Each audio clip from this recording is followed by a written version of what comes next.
Merry Christmas. Here we are. Merry Christmas. I'm Kalen. And I'm Bernie.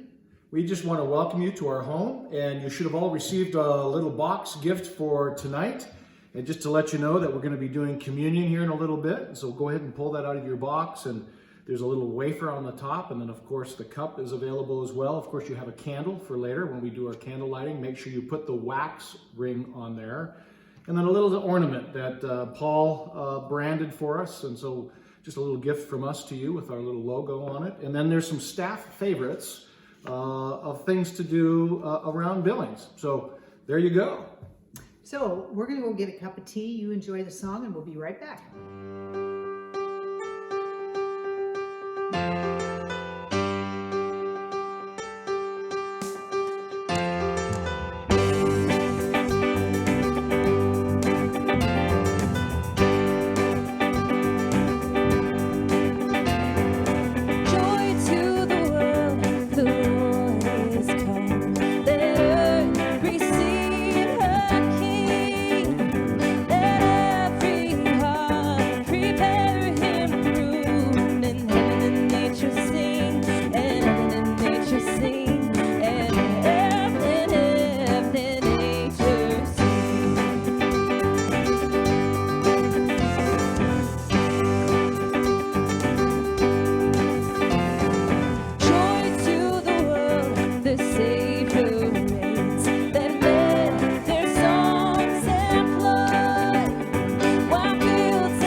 Everybody, you probably noticed everybody wearing all of these wonderful pajamas. And of course, the season's theme this year is a very pajama Christmas. So what I'd like to see you guys do is go ahead and comment down below some of your favorite PJs over the years, remembrance of PJs specifically in the Christmas season. How about you, Bernie? Do you have some favorite pajamas? Honestly, these are my favorite pajamas I've ever had. I just love them. Thank you, whoever Church for the City ordered them.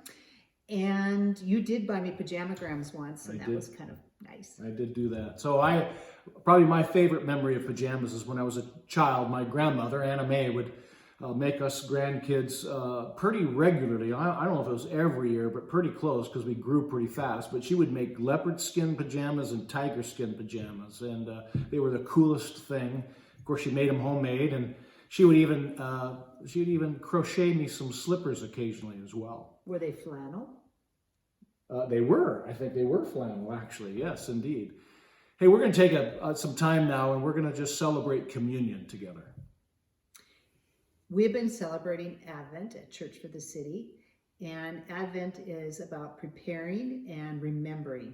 And Jesus did say, he didn't call communion, but he said, do this in remembrance of me. So in remembrance of what Christ did for us at this time, we're going to have communion. So we're just going to encourage you as you listen to this worship song, we're just going to have you pray for one another. Just take the time to pray for the cup and pray for the bread and pray for one another as well. And we'll see you on the other side. Like the frost on a rose, winter comes for us all. Oh, how nature acquaints us with the nature of patience. Like a seed in the snow, I've been buried to grow, for your promises are loyal, from sea to sequoia. And I know, though the winter is long, even richer the harvest it brings. Though my waiting prolongs, even greater your promise for me, like a seed. I believe that my season will come.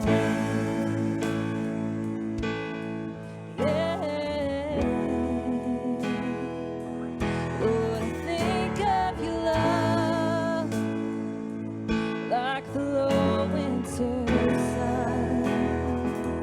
As I gaze, I am blinded in the light of your brightness, like a fire to the snow.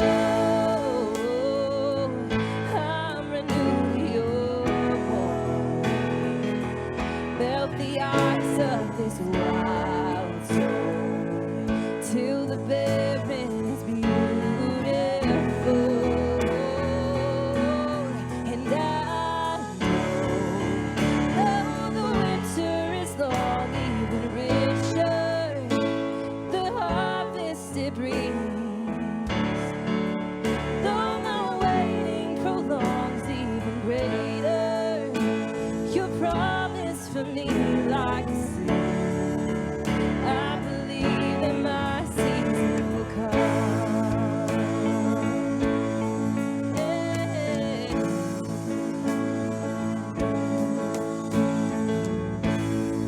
I can see the promise, I can see the future. You're the God of seasons, I'm just in the winter.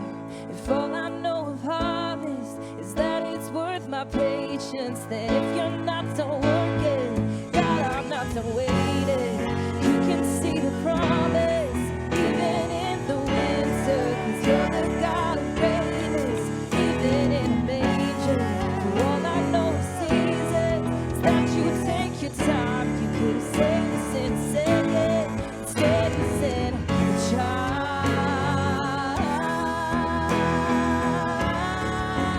Though the winter is long, even richer the harvest it brings. Though my waiting prolongs, even greater your promise for me, like a seed.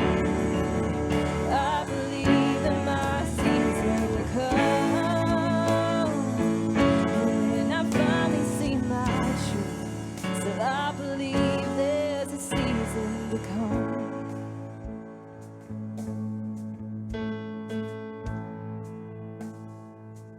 Like a seed you were sown for the sake of us all. From Bethlehem soil, through Calvary's sequoia. Oh, oh.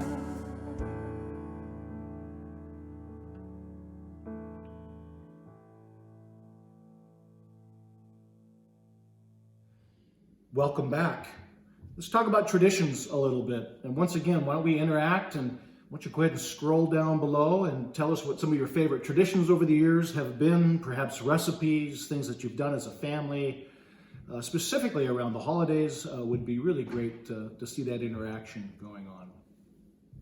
Well, one thing that, being a Norwegian, we used to always make lefse, and I still do.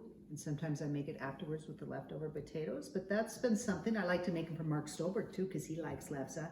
I know Anita makes sugar cookies and trays. Linda Kaufman makes cookie trays.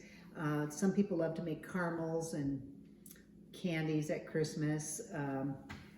Our tradition has changed every year. We don't like, our tradition just is tradition of not having a tradition. But when our kids were little, we used to have friends over. Christmas Eve is a time just for a church family to be over.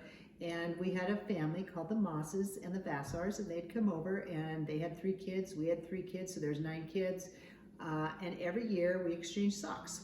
And so after about 4 or 5 years, the kids would say, oh, here comes the Mosses with our socks. So anyway, we had a good time doing that. And one year, I know Mark and Anita took us all Christmas caroling as a church. Oh, that was a lot of fun. They do fondues. That's a tradition they do. Games is my big thing. I like to have a lot of people over for the church and just play games all night long. Would you say that traditions over time have changed for us, even as a couple, as the kids gotten older? And, yeah. And since I was a nurse and I always worked usually Christmas at least every other year, we would celebrate Christmas on the 23rd, the 28th, just depend on when we were all together and who was available. That's great. Traditions are great. It's always fun to start new traditions too. So who knows? Maybe this year we'll start a new tradition with pajamas. Who knows? Well, let's take a moment here and watch this dramatic presentation of Mary writing a letter to her papa. Daughter, I know I haven't written in a while, but the neighbor's little girl brought us a loaf of bread this morning, and it reminded me of something. Do you remember the day that you decided to help your mother make dinner? You couldn't have been more than 5. Your mother was next door visiting the neighbors when you decided it was dinner time. It's a wonder you didn't burn down the house cooking the bread. I got home just in time to see you covered in flour, pulling out a perfectly cooked loaf of bread out of the oven. That wouldn't have been the last time you astounded your dear Papa. Your grandson is taking a nap and my better half is in the shop. He always seems to be at the shop since his skills are in such high demand. But I thought I would take a moment to write. I think of you every day about this time. It's when you always came home for lunch. I remember running at you full tilt when you came through the door calling out, "Where's my little girl?" Is quite a good cook, I would tell people. I always was so eager to talk about you, to brag on how smart and hard-working you were. We used to be so close. You were Daddy's little girl for so long. That's why I don't understand how you could let this happen. When I looked toward your future, I had such high hopes when the messenger came with the letter from home. But no, still just Mama's name at the end.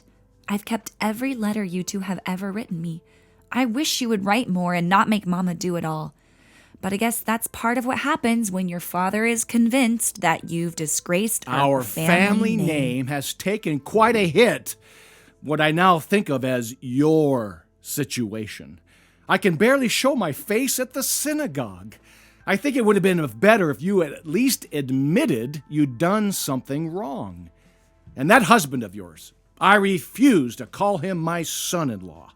He has had us really fooled. Seemed like a man with potential, a future. But now he's fallen in line with your ridiculous story. I can't imagine why you think I would have lied about this. Don't you think I know how ridiculous it sounds? Of course I do. I don't blame you for having doubts. But to flat out accuse me of lying, I thought you respected me more than that. Of all the childish things I may have done, I never once lied to either you or Mama. I know Mother has her doubts as well, but at least she's doing as I asked and waiting it out. Why can't you see things through my eyes? I've told your mother that this was the time for tough love. We can't let you get away with these outrageous stories, playing us for fools. If you want to live as an adult, we must hold you to adult standards and not accept this kind of foolishness. That's what you called it. You looked right in my eyes and called it foolishness. That's what bothers me most, I think. Is that I think you're fooling yourself. When I looked into your eyes, I didn't see deception. Fear, some confusion, something that resembled excitement, but no deception. Have you really convinced yourself that this is true? I know it is. No matter who doubts me, I gave birth to the Messiah. My daughter? Me. No. The Messiah would not come this way. It was unexpected, but it's nonsensical, thrilling and it's blasphemous, exciting it's and amazing ridiculous and astounding and terrifying. I'm frightened for you, my daughter, my Mary.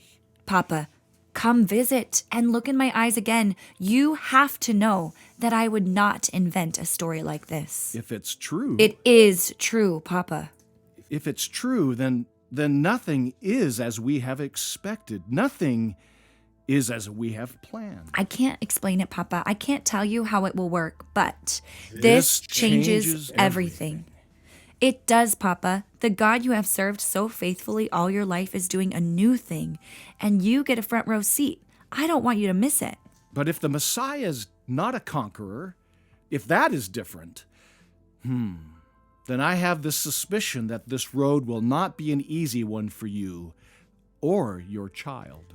I know that it won't be easy, Papa, but Joseph is beside me, and God is leading us. Joseph, he really does believe in you, doesn't he? He does, Papa. And he has an advantage, though. God sent an angel to him, too. Is it too much to ask that you might have done the same for me? Papa, Daughter, don't miss out. You've prayed all your life for a Messiah. You've taught me to expect the unexpected from the God of our fathers. You've instructed me in the faith of our fathers. All I'm asking is that you look to the heavens and ask for God to give you faith in this plan you weren't expecting. Trust me. my daughter, the mother of the Messiah? Can it really be true? Yes, Papa. Yes, Mary. We've had plenty of guests since the baby came, shepherds and some very wise men from far away even. I've had lots to ponder, and Joseph has been wonderful. But Papa, I want you to see him, our little baby, Jesus. Jesus? You named the baby God saves? Yes, Papa, it's the name the angels gave us. Jesus, my daughter's baby. Yes, Papa. Jesus, the Messiah? Yes, Papa. So, I suppose I must accept that after all the prayers and all these years. Papa, we should be celebrating because God is with us. With all my love. And with newly opened eyes, your Papa. Your devoted daughter. Anna, gather your things. We're going to visit our grandson. Joseph, you're home just in time. Mama and Papa are coming to visit. And now the time for the candle lighting, where we worship the Lord together and enjoy some Christmas carols. So go ahead and maybe turn down the lights and gather around and light your candles as we enjoy our candlelight service.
the first Noel, the angel did say, was too certain for shepherds in fields as they lay, in fields where they lay keeping their sheep on a cold winter's night that was so deep.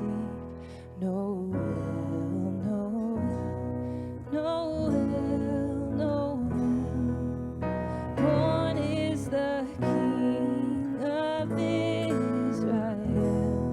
Noel, Noel, Noel, Noel, born is the King of Israel.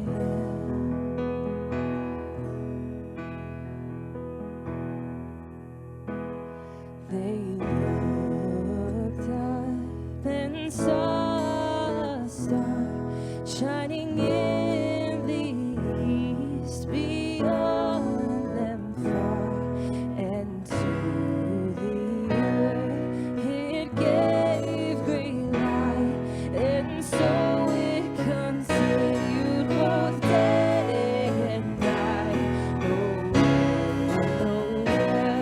Noel, Noel, born is the King of Israel. Noel, Noel, born is the King of Israel.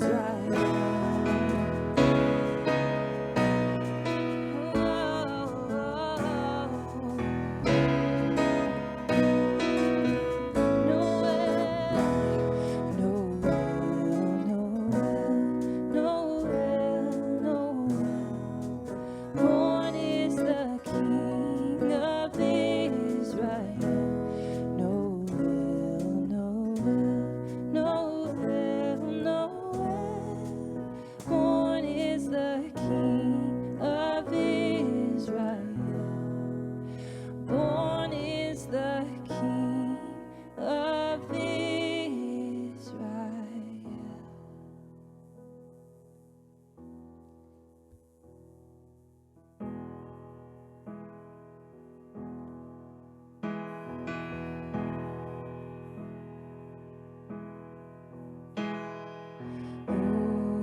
Holy night, the stars are brightly shining. It is the night of the dear Savior's birth. Long lay the world in sin and error pining,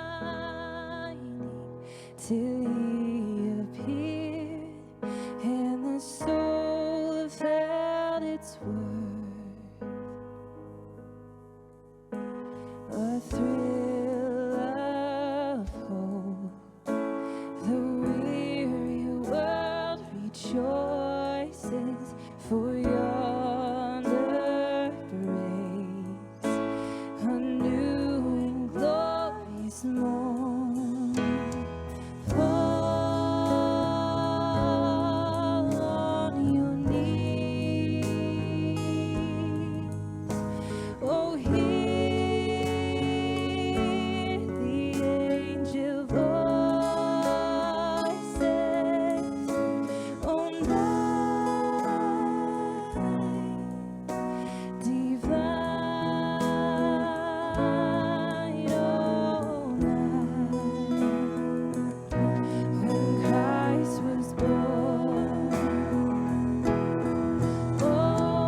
divine, oh night when Christ was born, oh night and divine, oh night, oh night divine.